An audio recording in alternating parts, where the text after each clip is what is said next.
بسم اللہ الرحمن الرحیم۔ والدین کے لیے اہم پیغام۔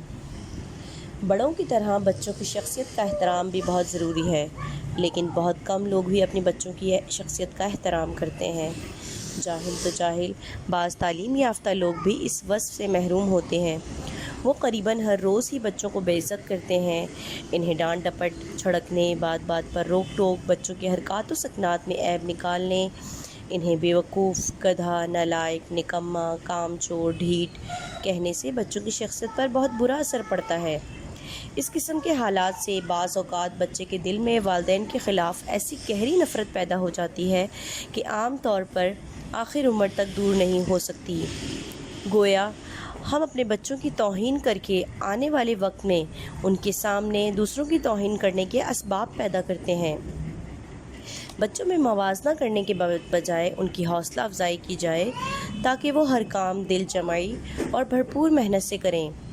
اس کے ساتھ ہی بچوں کو زمانے کی بے راہ روی سے محفوظ رکھنے کے لیے چند اہم نکتے اچھی طرح ذہن نشین کرائے جا سکتے ہیں۔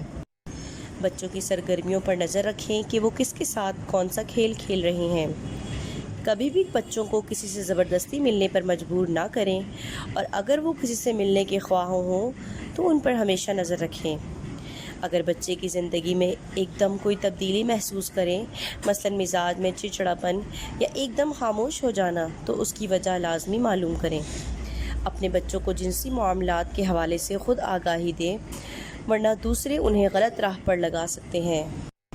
بچوں کو سکھائیں کہ کسی کی گود میں نہ بیٹھیں، چاہے وہ رشتہ دار ہی کیوں نہ ہو۔ غیر اخلاقی ٹی وی چینل پر چائلڈ لاک لگا کر رکھیں۔ بچوں کے سامنے پرتشدد غیر اخلاقی مناظر دیکھنے سے اجتناب کریں۔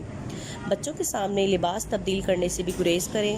بچے سے اسکول وین کے سفر، ٹیوشن، کسی عزیز و اقارب یا گھر سے باہر جانے کی صورت میں لوگوں کے ساتھ اس کے رویے کے بارے میں لازمی پوچھیں، یا اسے ایسی عادت ڈالیں کہ وہ والدین کو اپنا دوست سمجھے۔ یعنی بچوں کو اتنا اعتماد دیں کہ وہ دن بھر کے مصروفیات اور تمام واقعات کا والدین سے تذکرہ کے بغیر نہ رہ سکے۔ اکثر والدین ڈاکٹر کے پاس، بازار یا کسی ضروری کام کے لیے باہر جاتے ہیں تو بچوں کو عزیز و اقارب یا پڑوسیوں کے پاس چھوڑ جاتے ہیں۔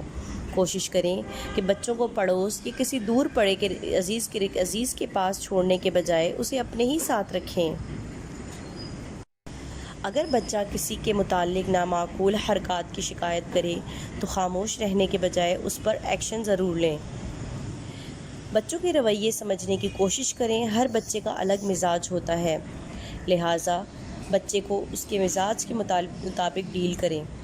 کوئی بچہ بول کر توجہ پانے کا احساس دلاتا ہے، کوئی خاموشی کی صورت میں، کوئی چیخ چلا کر، تو کوئی غلط کاموں کی طرف متوجہ ہوتا ہے، لیکن سب کا مقصد یہی ہوتا ہے کہ والدین ہماری طرف توجہ دیں اور ہماری طرف دیکھیں۔ ایک وقت ہوتا ہے کہ جب ماں بغیر بتائے بچوں کو بھوک، پیاس اور ان کا درد محسوس کر لیتی ہے، تو اب کیوں نہیں جب کہ وہ زبان سے بول کر اور اپنے رویے سے اپنی تکلیف کا اظہار کر رہے ہوتے ہیں۔ ہر بچے کو ایک ہی ڈنڈے سے ہانکنے کی کوشش نہ کریں، اپنے بچے کی نفسیات کو سمجھنے کی کوشش کریں۔ زیادہ تر بچے اپنی عادت سے مجبور ہو کر بات بات پر ضد کرتے ہیں، چاہے وہ بازار میں ہو یا گھر میں۔ ایسی صورت میں والدین بچے کو ڈانٹ ڈپٹ یا مار پیٹ کر اسے خاموش کرا دیتے ہیں، جبکہ بعض والدین بچوں کو بہلانے کے لیے اسے وقتی طور پر وعدہ لے لیتے ہیں، لیکن وہ وعدے پورے نہیں کرتے، جو گناہ کا باعث بنتا ہے۔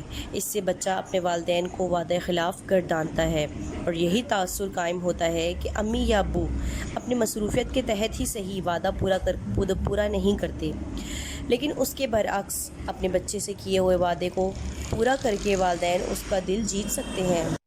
بچوں سے وعدہ سوچ سمجھ کر کریں، چاہے وہ کوئی چیز دلانے کا ہو، تفریحی پارک، ساحل سمندر یا سپر مارکیٹ لے جانے کا ہی کیوں نہ ہو۔ اپنے وعدے پر قائم رہیں، اسی طرح آپ کے بچے کو وعدہ اور کمنٹ کی اہمیت سمجھ آ جائے گی۔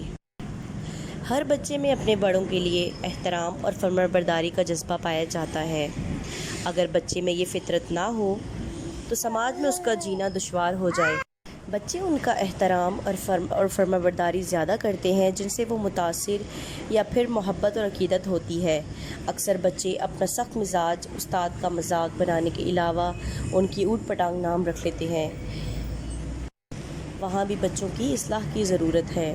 اسے اس بات کا احساس دلایا جائے کہ استاد روحانی والدین کا درجہ رکھتے ہیں، اور والدین کے بعد بچے کی اچھی تربیت کا حصہ بھی استاد ہی کرتے ہیں۔ بڑوں کو بھی بچوں سے شفقت اور محبت کے ساتھ پیش آنا چاہیے۔ اگر بڑوں کی نصیحت کا انداز جارحانہ ہو تو بچے بے ادب، نافرمان اور باغی ہو سکتے ہیں۔ جزاک اللہ۔